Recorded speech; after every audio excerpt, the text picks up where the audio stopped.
I am super excited to introduce you to Dr. Matthew Croasmun, who's going to be sharing about life worth living. So, Reverend Dr. Matthew Croasmun is the author of 5 books, including the New York Times bestseller, Life Worth Living, A Guide to What Matters Most. He serves as senior lecturer of divinity and humanities and director of the Life Worth Living program at the Yale Center for Faith and Culture at Yale Divinity School. So, Dr. Matthew Croasmun, welcome. We are excited to have you. Thanks so much for having me. It's good to be with you all. Um, I'm going to go ahead and share my screen. Option just disappeared from me, of course. Oh, yeah, there we go. And we will share sound. All right. Um, a few. I want to start with a quick story. A few years ago, I had the best speaking invitation ever. I was invited to speak at an eighth grade graduation. I'd been working with some middle school students. They were in a K through 8 school. They were about to graduate and move on. It was an independent school, so there wasn't the high school that they were all going to. So they're friends from like 9 years that they'd grown up together. They're all about to go out into the big wide world and see what it had for them. And I was invited to share some words at that moment. And so, as I was getting ready to do that, I asked them a bunch of questions about their questions. What are you thinking about? What are you processing as you're getting ready for this extraordinary transition in your life? And they had all kinds of questions that you might imagine. Questions like, um, what's going to happen to my friends that I've been with for 9 years? Who will I hang out with in high school? What will the new high school be like? What will happen the first time that I fail in that new context? But one question stopped me dead in my tracks. And that was this question: how do you know you're worth something? Now, I take it that that is a quintessentially middle school question.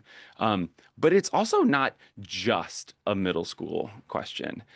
It's a question that I think probably many of our students are asking. It's probably a question that actually, if we pause for a moment, we realize it's actually a question that many of us wrestle with. How do you know you are worth something?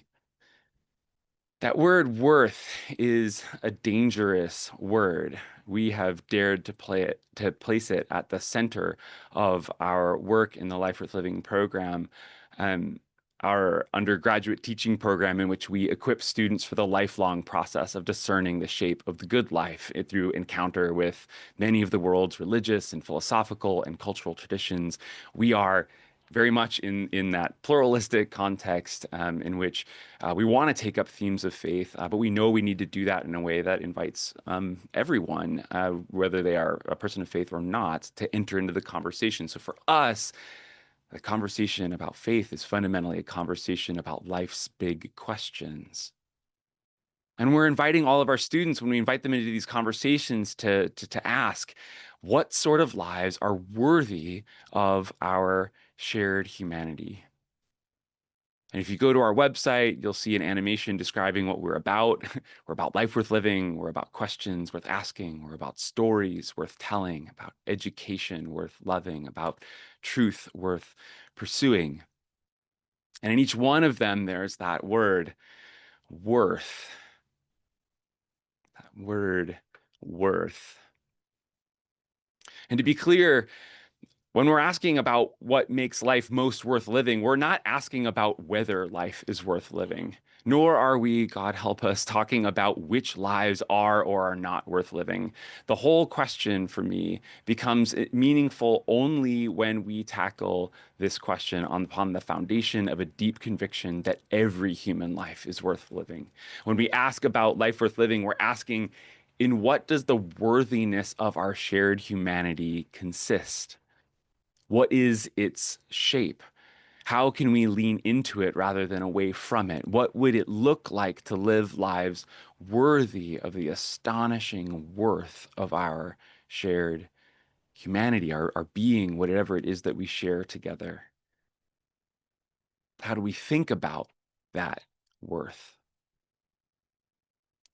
And I take it that whether as uh, entrepreneurs, as a former church planter and an academic entrepreneur, I would count myself among that group. Or for those of us who teach entrepreneurs, we are necessarily concerned about the worth of our work. And rightly so. If our work is going to be sustainable, its value in dollars and cents needs to be recognizable to some sort of audience. But before we talk about the value of our work in terms of dollars and cents, before and as we talk to our students about the value of their work in terms of dollars and cents, we need to know our value as human beings in very different terms. And I would imagine that this is plain to a group like this, but let me state it plainly.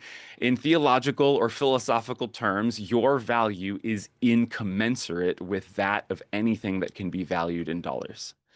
Those things may be valuable, you are invaluable.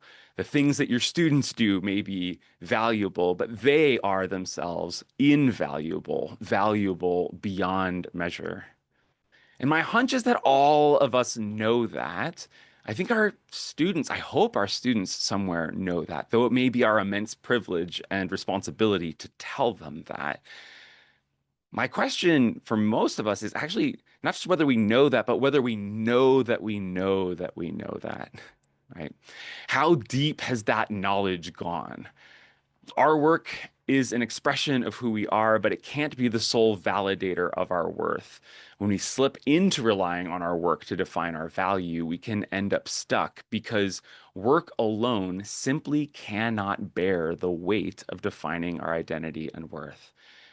Work alone cannot bear the weight of defining our identity and worth. We tell our students, and I will share with you, before you know that your work is worth something, you need to know that you are worth something. Before we know that our work is worth something, we need to know that we are worth something. Or, as the 12th century Confucian philosopher Zhu Xi put it, complete yourself, and only then will you be able to complete other things. The only way forward is to know that you know that you know that, as American Muslim author A. Halwa writes when she says, you are not just the sum of your successes subtracted by your failures. Your worth is not just an equation of how much you can offer to the world. Your value does not just come from what you give, say, or do. There is more to you than just output. Each spring, when I read these words with my students towards the end of our time in Life Worth Living, I find There's a myself book called eager for Lessons them to in hear Truth. these words from Wow. Maya And Angelou. in the book, there's a line which is, God loves me. And when I came to read it to my then mentor, Frederick Wilkerson, the late Frederick Wilkerson, I read, God loves me. And he said, read it again. I said, God loves me. He said, read it again. Read it again. And finally, I said, God loves me.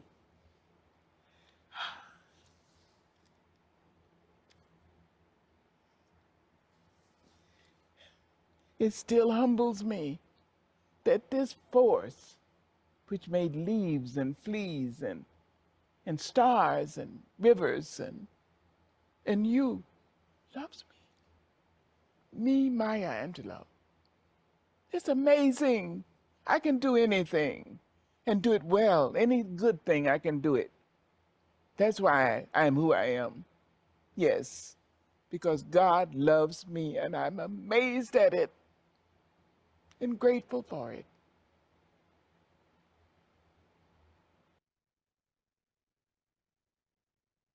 You're going to do courageous work, whether as an entrepreneur or as a teacher.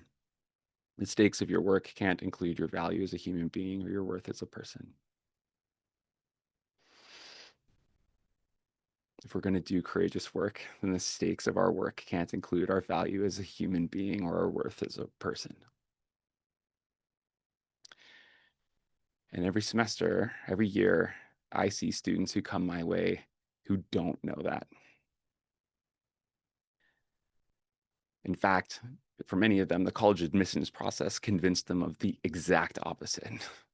And they found my way into my classroom because they've learned the opposite lesson. And there's so much unlearning to do.